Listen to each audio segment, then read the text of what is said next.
Oke, assalamualaikum warahmatullahi wabarakatuh. Selamat datang kembali di Gonam Tech.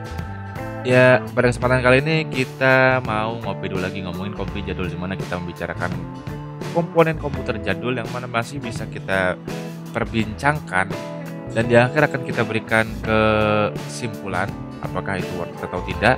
Dan juga kita akan hadirkan di sini dari spesifikasi dan harga yang ditawarkan barang itu apakah worth it atau tidak, dan juga mungkin dari segi performa yang dihasilkan dari komponen jadul itu. Ya, tapi di sini kita memang nggak megang barangnya untuk spoiler aja. Jadi ya kalau kalian yang emang berpikir kalau wah barangnya nggak ada nih, nggak asik, ya kalian bisa close video ini. Tapi kalau kalian yang emang pengen kita ngobrol aja tentang kopi jadul ini, prosesor jadul atau mungkin pergerakan jadul, kalian bisa lanjutkan video ini. Tapi sebelum itu jangan lupa support Gonam Tech dulu dengan cara subscribe dan nyalakan loncengnya biar kalian nggak ketinggalan upload terbaru dari Gonam Tech. Oke, lanjut.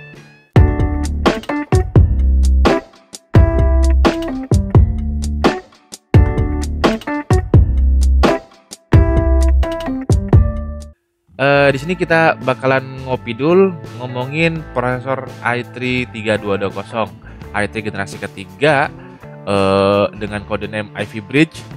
i3 ini udah masih 22 nanometer sih, udah masih gede. Diluncurkan tahun 2012 ya, setahun lah jaraknya dari Intel generasi pertama. Oke, langsung aja ke spesifikasi ya. Core i3 3220 ini udah hyperthreading walaupun 2 core dan 4 thread, tapi buat gua ini masih lebih bagus daripada core 2 kuat ya. Dia 2 core dan 4 thread, memiliki base clocknya itu 3,3 GHz. So ini nggak gede banget dan nggak lambat banget, standar sih. Dan juga TDP-nya yang lumayan ini ya, lumayan ringan, cuma 55 watt. Kalau kemarin kita berbicara Core i3 2220 itu TDP-nya 2120 kalau nggak salah ya. Itu TDP-nya cuma 65 watt.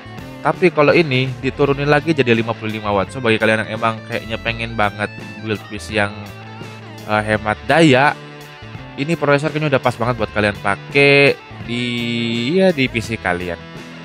Dan juga ini support sampai 32 GB RAM tergantung dari motherboard kalian, dan sampai 1600 MHz RAM-nya. So ini lompatan dari generasi kedua ke generasi ketiga itu RAM maksimal itu sampai 1600.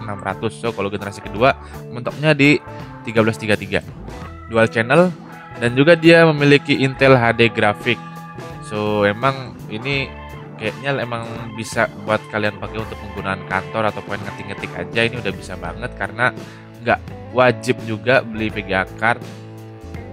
Jadi emang kalian udah bisa pakai tanpa VGA card.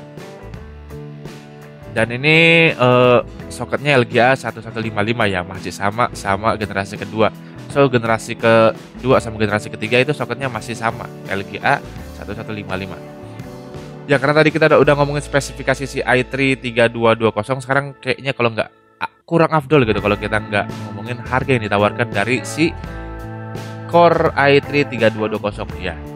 Intel Core i3 3220 bisa kalian dapatkan dengan kisaran harga ya, mulai dari 170.000 ya, 170.000 di sini. Ya nggak ada yang lebih murah dari 170.000. So harga terendah di sini kita bisa dapatkan 170.000. Tapi kalau kalian mau bisa lebih dari itu ya silahkan, karena 170.000 itu biasanya nggak pakai fan ya, nggak pakai kipas bawaan Intel. Dan ini juga ada 185 sampai 200.000 sampai 250.000, ada fan-nya ya, itu tergantung kalian. Cuma harga termurahnya kita patok aja 170.000.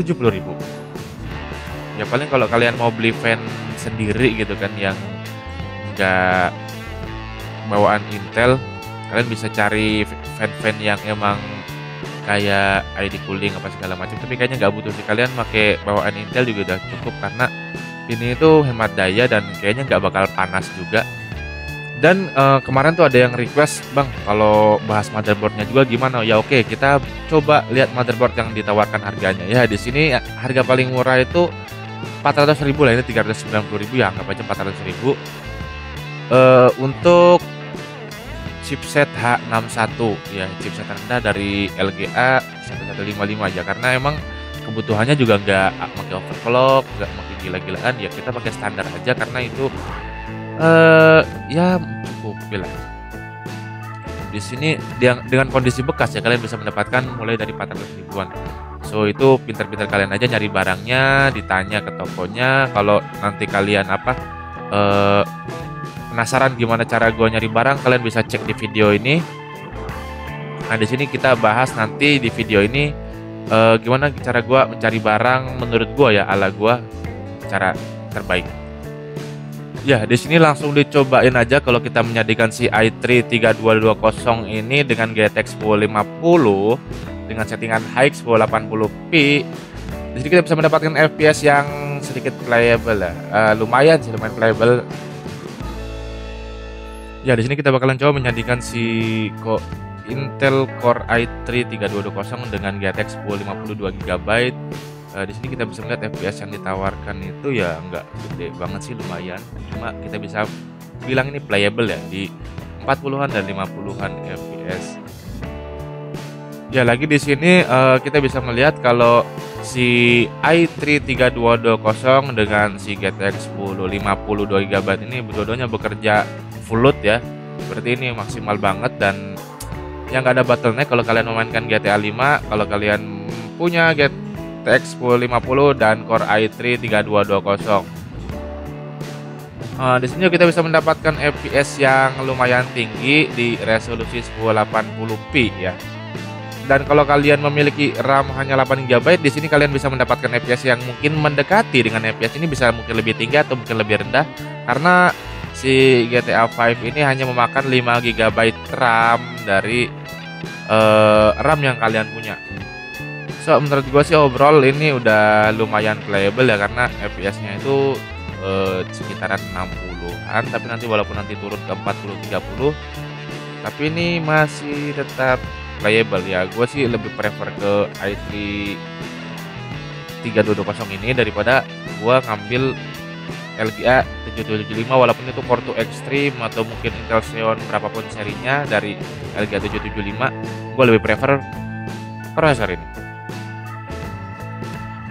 Ya, di sini kita nyoba lagi nyandingin si Core i3 3220 dengan GTX 1050 2GB.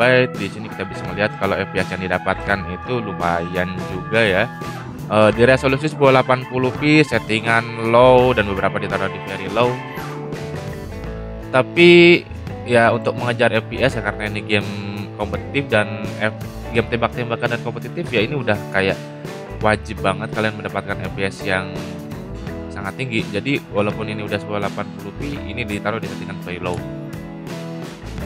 Di sini kita bisa melihat kalau si GTX 1050 2GB nya dan juga Core i3 3220 nya bekerja secara full load. Jadi emang ini udah dua-duanya bekerja maksimal. Dan ya ini udah asik banget, udah playable banget, udah enak dilihat juga, karena rata-rata kalian tuh kalau emang bikin PC budget kan mentoknya monitornya 60Hz ya. Ya kali kalian beli PC budget tapi monitornya 120Hz kan impossible gitu kan. Masa PC kalian lebih murah daripada monitor? Intinya ya di sini ini udah cukup banget buat kalian, karena FPS-nya itu di atas 60 fps. Dan juga kalau kalian memiliki RAM-nya itu 8GB, udah bisa mendapatkan performa yang mendekati, karena di sini performanya si RAM yang diambil tuh 4,5 sampai 5GB. Dan jadi kalau kalian RAM-nya 8GB itu masih longgar lah. Kalau kalian di sini masuk ke dalam ruangan, malah FPS-nya sampai tinggi banget ya, sampai nyentuh 100. Tapi kalau keluar ya turun lah sampai, tapi masih tetap di atas 60 fps.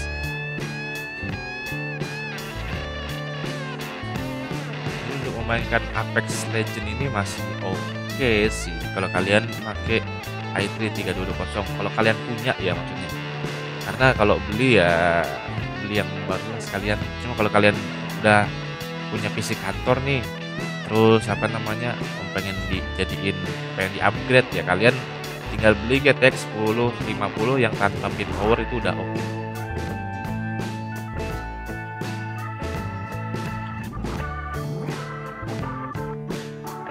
Untuk yang selanjutnya adalah kita menyandingkan Core i3 3220 dengan PUBG Steam di resolusi 1080p settingan medium.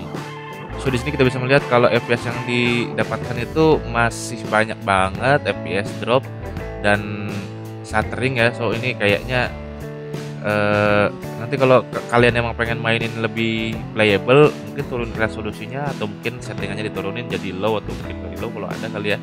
Karena gue juga nggak pernah main PUBG Steam.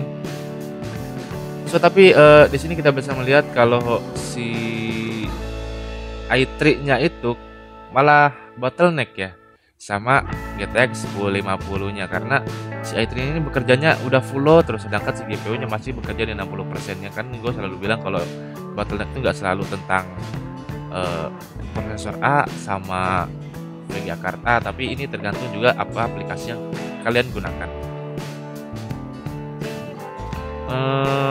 Ya di sini walaupun FPS-nya kadang 50-an ya, cuma di sini banyak banget stuttering dan gue itu kayak apalagi nih game kompetitif ya, rese gitu kalau kalian ketemu musuh tapi patah-patah enak. Ya intinya walaupun ini banyak stuttering, nanti kalau tetap kalian masih bisa memainkan PUBG Steam ini dengan sangat playable, tapi nanti kalian turunkan resolusinya dan juga mungkin turunkan beberapa preset agar kalian bisa mendapatkan FPS yang lebih playable kayak Apex Legends sebelumnya. Dan juga kalau kalian memiliki 8 GB RAM, kayaknya ini kalian ya akan mendapatkan performa yang dekat-dekat ya, walaupun di sini RAM-nya tuh terpakai hampir 8 GB, hampir semua RAM itu terpakai di sini karena emang PUBG Steam ini ya lumayan berat sih ya. Ya di sini kita coba menyandingkan lagi si i3 3220-nya dengan GTX 1052 GB. Di sini kita bisa melihat kalau FPS yang didapatkan itu lumayan sih di sekitar 50 sampai 40-an FPS. Ya di sini kita coba menyandingkan lagi si i3 3220 ini dengan GTX 1052 GB di game Warzone, game kompetitif yang baru kemarin keluar ya, walaupun udah agak lama, cuma ini game yang baru sih menurut gua karena keluarnya tahun ini. Kita menyandingkan si i3 3220 ini dengan GTX 1050. Di sini keduanya bekerja secara maksimal ya. Aduh, langsung tewas lagi. Ya, tapi di sini kita bisa menyadari, bisa melihat kalau walaupun ini ya menurut gua sih nggak playable ya main gini, karena ini game kompetitif dan juga ini tuh kayaknya nanti bakal lebih banyak stuttering dan FPS dropnya. So bagi kalian yang emang nanti pengen mainin COD Warzone dengan i3 3220, kalian bisa mungkin turunin aja resolusinya biar emang lebih lega si i3 3220 ini dan GTX 1052 GB nya bekerja. Karena walaupun udah turun itu kalian bisa mendapatkan terkadang nyentuh di atas 60 FPS-an, cuma saat nanti kalian bertemu musuh itu bakalan ganggu banget kalau ada FPS drop. Tapi overall dua-duanya nih si GPU-nya dan CPU-nya itu bekerja dua-duanya maksimal. Jadi emang kalian udah nggak di COD Warzone ini nggak usah memperhatikan lagi, nggak usah khawatir tentang apa namanya utilitas si CPU dan GPU karena dua-duanya oke, maksimal. Ya tapi itu aja, mungkin kalau kalian nanti ingin bermain dan ingin lebih profesional kali kalau bisa dibilang turunin aja resolusinya ke 720 atau mungkin resolusi yang lebih rendah dari 1080p. Dan juga di sini kalau kita lihat RAM-nya itu udah apa ya? Udah sumpek gitu, udah mentok karena di sini kita menggunakan RAM itu sampai 7,6 dan ini kalau kalian punya RAM 8 GB ini udah kayaknya udah mau habis RAM kalian untuk digunakan bermain Warzone. Nah, tadi langsung FPS-nya langsung turun ke 40-an ya. Nah, di pesawat itu 30. Nanti kalau kalian keluar ruangan FPS-nya bakal lebih turun lagi, mungkin sampai 30-an FPS. Dan itu ya menurut gua sih nanti kalau kayak gini sangat tidak nyaman sekali bermain. Banyak apa namanya? FPS drop dan apa namanya stuttering. Ya, pada intinya kalian kalau mau memainkan game baru ini, game COD Warzone dengan i3 3220 dengan kalau kalian pasangkan dengan GTX 1052 GB ini masih lumayan playable sih, masih oke. Cuma dengan beberapa syarat tadi yang udah gua sebutkan. Oke, itu aja. Oke, itu dia pembahasan kita tentang Core i3 3220 ya. Kesimpulannya nih di akhir ya. Kelebihannya dari si Core i3 3220 ini apa? Kelebihannya sih menurut gua ini prosesor yang oke sih di harganya, karena yang harga ditawarkan itu 170.000 dan ini udah lumayan bertenaga walaupun masih 2 core dan 4 thread. Dan clock yang diberikan ya 3,3 itu udah oke sih, nggak tinggi dan nggak rendah. Tapi kurangannya ya kalau si Core i3 3220 ini ya kembali lagi dia masih 2 core ya walaupun udah 4 thread. Yang itu kalau notabene-nya kalian ingin memainkan game-game AAA, game-game baru atau mungkin ingin editing video itu bakal terkendala. Itu aja sih kekurangannya. Saran dari gua si Core i3 3220 ini penggunaannya untuk apa? Menurut gua sih penggunaan Core i3 itu mungkin untuk kantor dan multimedia oke, mantap banget, udah pas. Untuk game ya mungkin untuk game bisa lah beberapa game taruh di resolusi 1080p, game kompetitif low ya, tapi atau mungkin kalau kalian ingin lebih profesional lagi game kompetitif kalian taruh di 720p karena emang biar ngejar FPS yang tinggi dan nggak banyak FPS drop. So overall ya kalau kalian emang taruh di 720p menurut gua nggak ada masalah sama sekali, kalian bakal lancar banget mainin game dan bakal jago banget tergantung skill kalian gitu. Selanjutnya untuk rendering dan video editing kayaknya masih kurang recommended ya. Bisa, cuma kurang recommended. Kenapa? Ya kalian tahu sendiri, karena si komputasi Core i3 3220 ini hanya rendah karena cuma memiliki 2 core dan 4 thread, sedangkan banyak sekali aplikasi akhir-akhir ini, aplikasi editing Windows gitu, pokoknya ke PC dia itu membutuhkan core yang banyak dan thread yang banyak, jadi kurang rekomendasi. Tapi tetap bisa, gue bilang bisa, walaupun kalian nanti bakal ngedit juga di 1080p, mungkin motong-motong video doang, motong-motong ringan itu masih bisa. Jadi barang ini gue rekomendasikan untuk beli jika kalian ini ya ingin build rakit Kerehore kali ya, karena ini ditawarkan harganya murah dan performanya itu kalian nggak terlalu memikirkan resolusi dan preset yang didapatkan, karena kalau kalian membeli Core i3 3220 ini otomatis kalau kalian memainkan beberapa game atau mungkin ya beberapa game itu kalian harus mengorbankan preset dan resolusi agar mendapatkan FPS yang tinggi. Itu aja mungkin kondisi yang gua perbolehkan kalian beli Core i3 3220 ini. Tapi kalau kalian emang nggak di kondisi itu, so gua harus bilang jujur ya, kalian jangan beli prosesor ini. Lebih baik kalian tabung lagi. Ya mending ya emang kayak gitu. Lebih baik kalian tabung lagi uang kalian untuk membeli prosesor terbaru. Ya intinya kalau kalian itu Kerehore dan ini prosesor udah pas banget. So cuma kalau kalian yang emang punya uang, jangan pelit-pelit lah, beli komputer baru yang teknologi terbaru. Dan juga si CPU ini Core i3 3220 paling direkomendasikan dengan VGA card apa? Ya menurut gua sih minimal kalau kalian emang pengen memaksimalkan performa dari si i3 3220, minimal tuh kalian itu pakai GTX 750 Ti. Itu udah minimal banget ya. Jangan di bawah itu menurut gua kalau pengen memaksimalkan performanya. Dan maksimal itu yang gak maksimal juga sih, itu terserah kalian. Cuma menurut gua itu ya kalau kalian emang nanti pengen pakai si Core i3 3220 ini terus dan gak ada rencana untuk upgrade, itu kayaknya GTX 1052 GB itu udah oke sih.